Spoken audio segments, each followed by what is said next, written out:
Hello students. So in the last class we have seen what is Taylor's theorem, statement and proof. Next we are having Lorentz theorem. So in this class we will see the statement of Lorentz theorem and proof of the Lorentz theorem. So if you compare this theorem to Taylor's theorem, this is little bit lengthy, but in the exam they always ask the state and prove Taylor's theorem, and they ask the examples depend on Lorentz theorem. And because the examples depend on Taylor's theorem, they are for 2 marks only, and the examples depend on the Lorentz theorem, they are for 5 marks. Okay, so if you see your previous question paper, in many question paper they ask the Taylor's theorem, state and prove Taylor's theorem, and they ask the examples depend on the Lorentz theorem. Okay, so please go through that. So let us see the proof. If you if you compare the first half part of the proof, the first half part of the proof is the same whatever we proved in the Taylor's theorem. Okay, same proof we have to prove here for the first part. Next we will see the second part. Okay, so first let us see what is the statement. Here statement is, if f of z is analytic function in a region D bounded by two concentric circles C1 and C2 with center A and radii R1 and R2, what is the condition? This R1 should be greater than R2. And let Z be any point, then we have to prove f of z is equal to summation of n is equal to 0 to infinity an z minus a raised to n plus summation of n is equal to 1 to infinity bn z minus a raised to minus n. But here the value of n is nothing but 1 upon 2 pi I in C1 integration of f of w divided by w minus a raised to n plus 1 with respect to w, and bn is equal to 1 upon 2 pi I C2 integration of f of w divided by w minus a raised to minus of n minus 1 with respect to w. So this is the statement of Lorentz theorem. Okay. So when we are proving the Taylor's theorem, we use only one circle, that is C1. But here they have said two concentric circles C1 and C2. So with respect to their radii R1 and R2, here R1 should be greater than R2. And center is A for both the circles C1 and C2. So using that this statement, let us start to prove the given part. Okay. So using this, let us draw the diagram. Suppose if this is your one circle and this is your second circle. Okay. Now we want the radius R1 should be greater than R2. We want radius R1 should be greater than R2. So if you consider this is the center, you will get this radius is greater and this radius is less. So let us take this is R2. So you will get this is R1 and this is R2. But R1 is with respect to what? First circle C1. So we will denote this is our C1. And R2 is the radius with respect to the second circle. So let us denote this is our C2. Okay. So this is the circle C1, this is the circle C2. Because this condition is given, R1 should be greater than R2. So if you consider this is our center, you will get this radius is greater than this radius. So let us denote this is C1, this is C2. Okay. Let us introduce a new point Z here. And one more point on the circle C1. Let us introduce 2 points. Here Z and here W. Okay. To prove the theorem, we will introduce these points. Now, since please remember this statement. We will prove the proof using the statement. So I will rub this one. We want the diagram. Using this, we will try to prove the proof.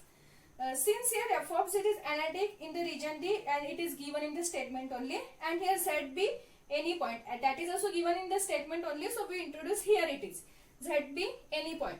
So we will use the Cauchy's integral formula here for both concentric circles C1 and C2. Because f of z is analytic, when we use the Cauchy's integral formula, if f of z is analytic and z be any point.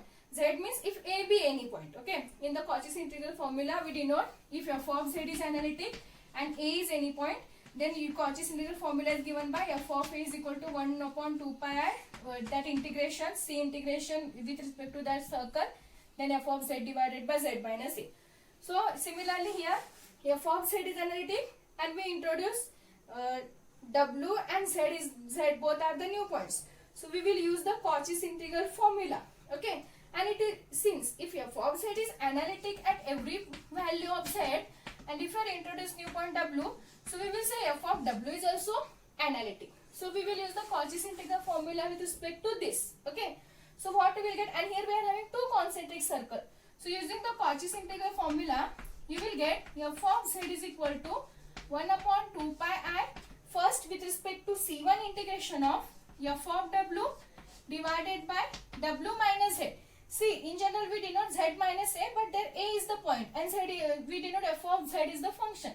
But here we have taken z is the point. So you will get with respect to this f of w divided by w minus z with respect to w, and we are having two concentric circles. So you will get next is minus 1 upon 2 pi I C2 integration with respect to C2, again f of w divided by w minus z. Okay, because here z is any point. If you compare, wait a minute, f of w divided by w minus z. Yes, we have taken z is any point with respect to C1 and C2. So using the Cauchy's integral formula, and here C1 and C2 are concentric circles. So I will write this equation. Okay. So if you see here, we will take 1 upon 2 pi I is common. If you are taking 1 upon 2 pi I is common, what you will get? C1, or keep as it is, no problem. Okay. We will keep this as it is and call this as equation number 1. This is very important. Okay. Remember, this is the equation number 1. Next, take a general point on W. We have taken a general point W on the circle C1. This is the circle C1. Okay. Let us take W is the general point on the circle C1. Now, if you compare the distance between W and A and Z and A, so what you will get? This distance W minus A is greater than the distance Z minus A. Same method we have applied in the Taylor's theorem also. Okay.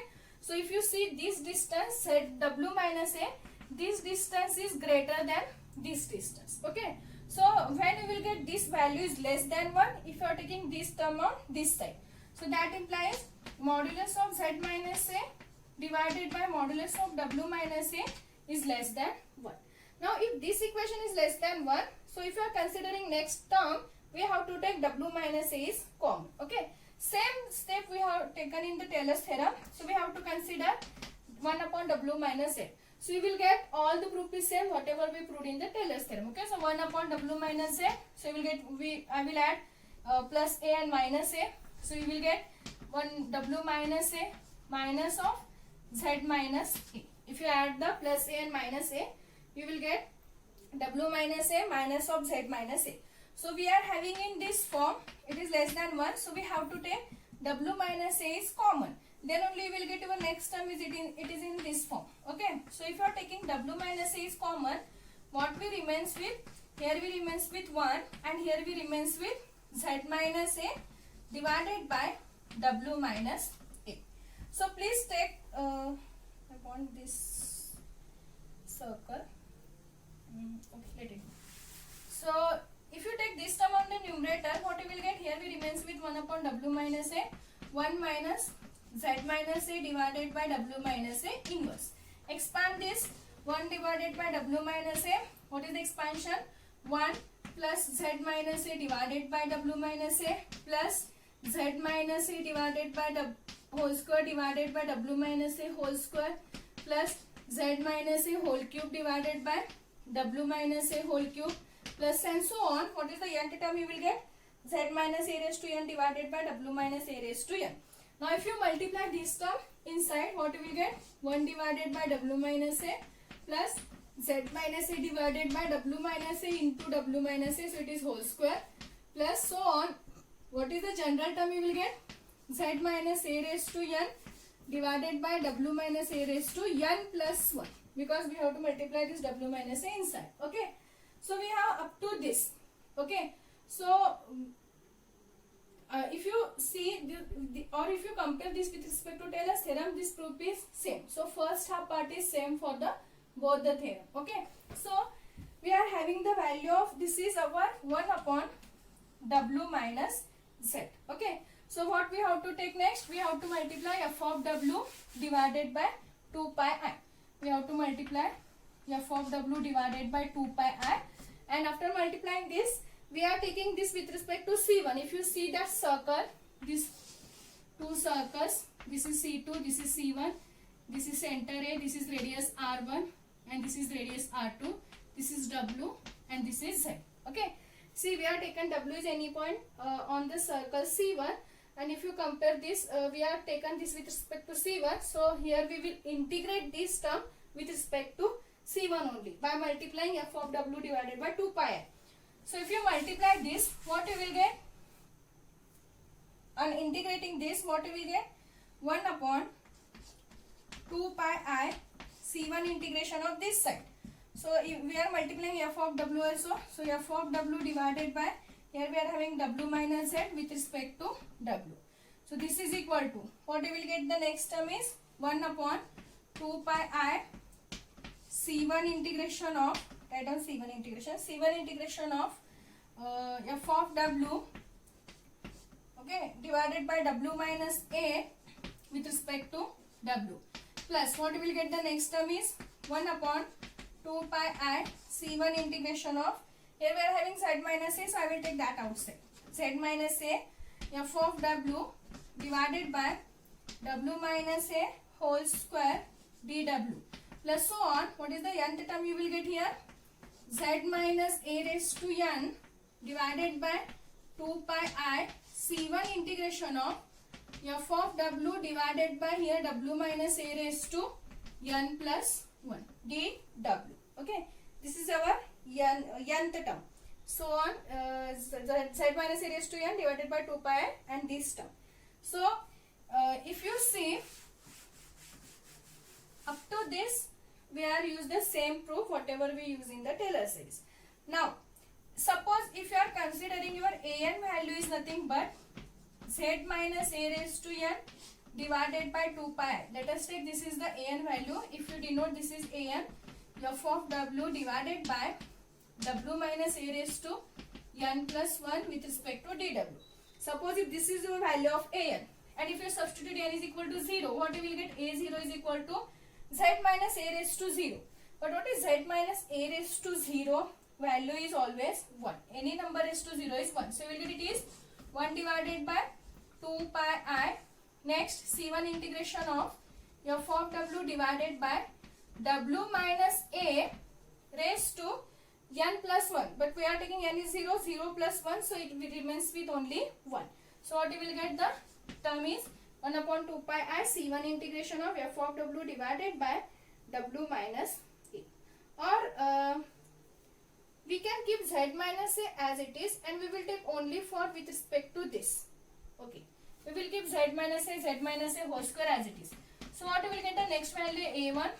It is 2 pi I. We will consider an is nothing but only 1 upon 2 pi I. 1 upon 2 pi I C1 integration. So what we will get? A1 1 upon 2 pi I C1 integration of f of W minus A raised to, if you substitute here n is equal to 1, 1 plus 1, you will get it is 2.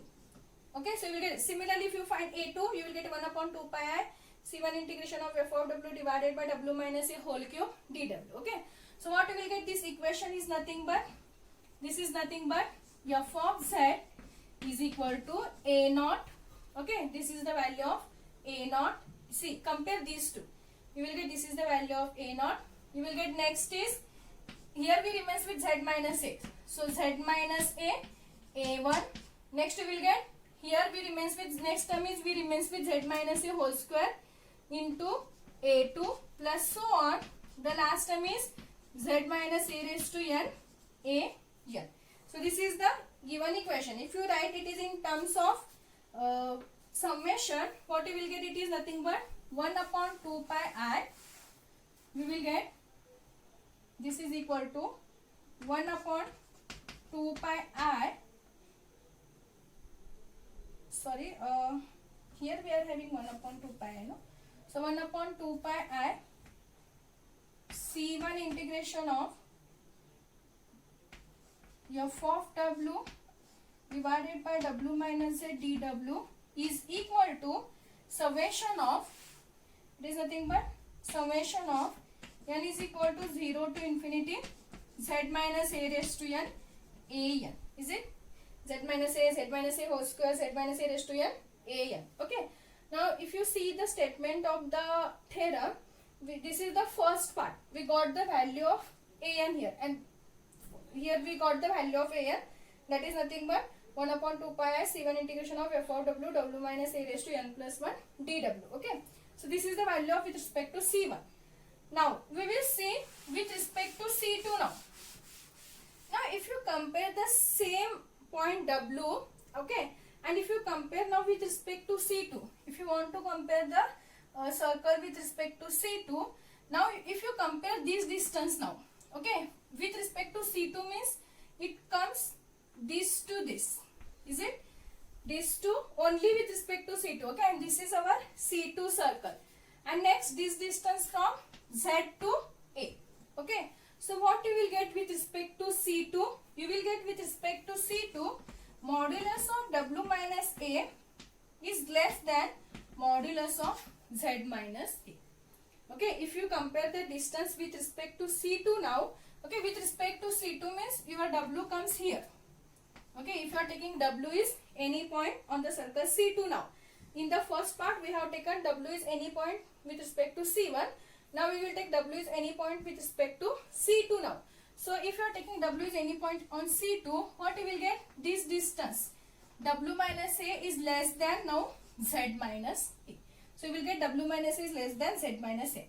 So here what you will get, it is w minus a divided by z minus a is less than 1 now.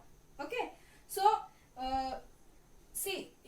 if you see the first part of the proof, what we are having, z minus a divided by w minus a is less than 1, but here it is vice versa. So in that case we have taken w minus a is outside, but here we will take z minus a is outside. Okay, if you are taking z minus a is outside, then if you proceed the same way, you will get the required result. But in short, if you replace w by z in that expression, you will get your required expression here. Okay, so directly I will replace w by z. Okay, so what you will get? 1 divided by, in that part we have taken w minus z. So if you replace w by z, what you will get, it is z minus w. You will get it is z minus w. So this is equal to what we are having. Not, this is not the equation. What we are having our with respect to 1 upon w minus z value is 1 upon w minus z, is it? Wait a minute. Yes, 1 upon w minus z we are having, this is nothing but summation of n is equal to 0 to infinity, I think z minus a raised to n divided by w minus a raised to n plus 1. Yes, z minus a raised to n divided by w minus a raised to n plus 1. This is the value. Now we are replacing by z by w. So what you will get, this is nothing but summation of n is equal to 0 to infinity w minus a raised to n divided by now z minus a raised to n plus 1. You will get w minus a raised to n divided by z minus a raised to n plus 1, only replacing by z by w. If you want, you can solve the same way. We will take z minus a outside. Okay, if you are taking z minus a is outside, what we remains with the equation in terms of w minus a divided by z minus a. If you take that in the numerator, you will get it is raised to minus 1. Then we will expand using the expansion. You will get the same term. Okay, so this is the value of 1 upon z minus w. But in to apply the Cauchy integral formula, we want it is terms of w minus z, because we have taken z is any point on the inside the circle. Okay, so for that we will make it is in the form of w minus z. So for that we will take minus n outside. So what we will get, it is minus 1 upon w minus z is equal to summation of n is equal to 0 to infinity w minus a raised to n divided by z minus a raised to n plus 1. Now again we will multiply f of w divided by 2 pi I on both the side, and now we will integrate this with respect to C2 circle, because we have taken the point w on the C2 now. So we will integrate this with respect to C2. So if you want to integrate this with respect to C2, what you will get? Minus 1 upon and multiplying f of w divided by 2 pi I. So minus 1 upon 2 pi I C2 integration of f of w divided by w minus z dw is equal to here what we will get, summation of, I will write directly summation of n is equal to 0 to infinity 1 upon, I will take this constant term outside, okay, inside the integral.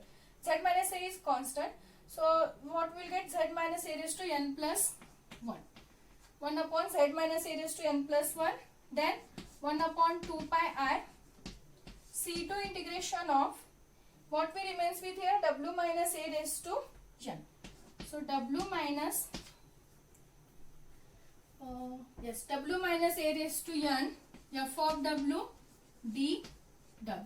Okay, so this is the required part. Now see, in the statement, if you see the value of an, in the value of an, I think we are having summation of n is equal to 0 to infinity, and for the second part we are having summation of n is equal to 1 to infinity. So we will make, this is in the form of summation of n is equal to 1 to infinity. If you are taking summation of n is equal to 1 to infinity, okay, what we will get here, one term is reduces, because already we are substituting the one value, that is for n is equal to 0. So here we will get one term is reduces. So here what we remains with, 1 divided by z minus a raised to n now. Okay, because we are having n plus 1 and we are taking summation of n is equal to 1 to infinity. Then 1 upon 2 pi I. Next c2 integration of, here also we are taking, here also one term is reducing. We are having w minus a raised to n. So here you will get it is n minus 1.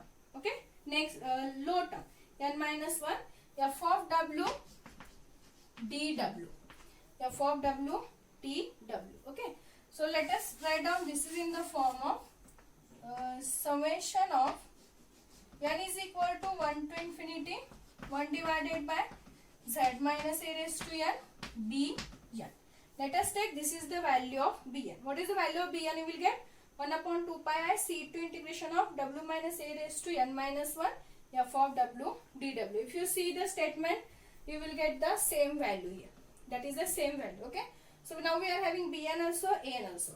So we are having these two values with respect to c1 and c2, and we have denote the first equation. If you see your first equation, what is the equation number 1 we are having? We are using the Cauchy's integral formula and two concentric circle.